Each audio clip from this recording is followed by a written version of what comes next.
Staff ಕೆಲವರಲ್ಲಿ ಬೇರೆ ಬೇರೆ ಸೆಕ್ಷನ್ ಅವರು ಫೋನ್ ಎತ್ತುವುದಿಲ್ಲ. ಕಾರ್ಯಕರ್ತರು ಫೋನ್ ಮಾಡುವಾಗ ಫೋನ್ ಎತ್ತಿ ನೀವು ಹೇಳಿ, ನಮಗೆ ಆಫೀಸ್ ಹೇಳಿದ್ದಾರೆ ರಾತ್ರಿ ಯಾರು ಜೋರು ಗುಡುಗು ಮಳೆ ಬರುವಾಗ ಆನ್ ಮಾಡಬೇಡಿ ಅಂತ ಹೇಳಿದ್ದಾರೆ ಅಂತ ಹೇಳಿಬಿಡಿ, ಅಷ್ಟೇ ಅವರಿಗೆ ಸಮಾಧಾನ ಆಗ್ತದೆ. ನೀವು ಏನಿಲ್ಲದೆ ಫೋನ್ ಎತ್ತದಿದ್ರೆ ಅವ್ರು ನಮಗೆ ಇವತ್ತೇ ಫೋನ್ ಮಾಡ್ತಾರೆ, ಏನು ಮಾಡಲ್ಲ. ಮತ್ತೆ ಅವರು ವಾಪಸ್ ಏನು CMಗೆ ಮಿನಿಸ್ಟ್ರಿಗೆ ಎಲ್ಲ ಫೋನ್ ಮಾಡಿ ಬಿಡ್ತಾರೆ. ಈಗ ಎಲ್ಲರಲ್ಲಿ ನಂಬರ್ ಇದೆ, ಎಲ್ಲರಲ್ಲಿ ಫೋನ್ ಇದೆ.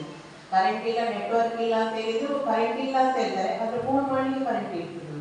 ನೆಟ್ವರ್ಕ್ ಇಲ್ಲ ಅಂತ ಹೇಳ್ತಾರೆ, ನೆಟ್ವರ್ಕ್ ಆಗ ಇರ್ತದೆ, ಅವರು ಇಲ್ಲಿದ್ರು ಮಾಡ್ತಾರೆ. ಮತ್ತೆ ಯಾವ ನೆಂಟರು ಬಂದ ಮಾಡೋದು ಫೋನ್ ಸಮಸ್ಯೆ. ಅಲ್ಲಿಯೇ ಲೋಕಲ್ ನಾವು ಹೇಳೋದಿಲ್ಲ, ಎಲ್ಲೋ ಮತ್ತೊಬ್ಬ ಬಂದಿರ್ತಾನೆ, ಈಗ ರಜೆ ಮಳೆಗಾಲದ ರಜೆ ಇರ್ತದೆ, ಊರಿಗೆ ಬಂದಿರ್ತಾನೆ ಯಾರೋ ಒಬ್ಬ ನೆಂಟರು, ಅತ್ತೆ ಮಗನ ಅವನ ಮಗನ, ಅವ ಫೋನ್ ಮಾಡೋದು, ನಮ್ಮೂರಲ್ಲಿ ಕರೆಂಟ್ ಇದೆ ಮನೆ, ನಿಮ್ಮೂರಲ್ಲಿ ಇಲ್ಲ, ಜೋರು ಮಾಡ. ಆ ಪರಿಸ್ಥಿತಿ ಕೂಡ ನಮ್ಮಲ್ಲಿ ಇದೆ, ನಾನು ನೋಡಿದ್ವಿ. ಅದಕ್ಕೋಸ್ಕರ ಮತ್ತೆ ಈಗ ಪೇಪರಲ್ಲೆಲ್ಲ ಬಂದಿರ್ತದೆ, ಎಲ್ಲವೂ ಸತ್ಯವಾಗಿ ಈ ವಾಟ್ಸಪ್ಪಲ್ಲೆಲ್ಲ ಬಂದದ್ದು ಎಲ್ಲವೂ ಸತ್ಯವಾಗಿರ್ತಿಲ್ಲ. ಸಣ್ಣ ಪುಟ್ಟ ಸಮಸ್ಯೆ ಇರ್ತದೆ, ಅದನ್ನು ದೊಡ್ಡ ಸಮಸ್ಯೆ. ನನ್ನ ಮನೆಗೆ ಹೋಗುವ ರೋಡೇ ಇಲ್ಲ, ನಾನು ಕೆಸರಲ್ಲಿ ಹೋಗ್ತಿದ್ದೆ, ನಾನು ಅದನ್ನು ಪೇಪರಲ್ಲಿ ಹಾಕ್ತೀನಿ ಇಟ್ಕೊಳ್ಳಿ, ನಾನು ರೋಡ್ ಸರಿ ಇಲ್ಲ ಆಗ್ತೀನಿ.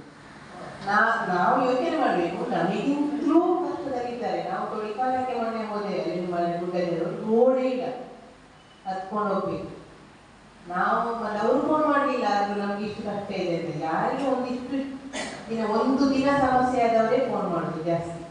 ಅದಕ್ಕೆ ನಾವು ಸ್ವಲ್ಪ ಎಲ್ಲರಿಗಾಗಿರ್ಬೇಕು ಅಂತ ಹೇಳಿದೆ. ಈಗ ಸರಿ ಆಗಿದೆಲ್ಲ ಪ್ರಾಬ್ಲಮ್ ಇಲ್ಲ. ಈಗ ಅಮೌಂಟ್ ಎಲ್ಲ ಬಂದಿದೆ, ಅದಕ್ಕೆ ಕಂಬದ್ದೆಲ್ಲ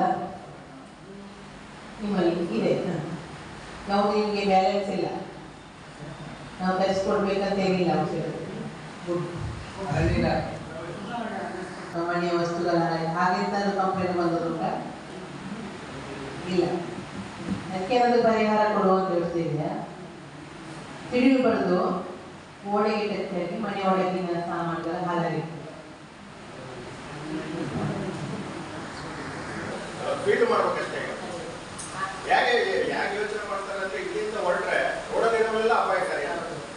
ಹಾಗೆ ನಾವು ನೋಡಿ ಯಾವುದು ಡೇಂಜರ್ ಇದೆ ಅವ್ರು ಮಾತ್ರ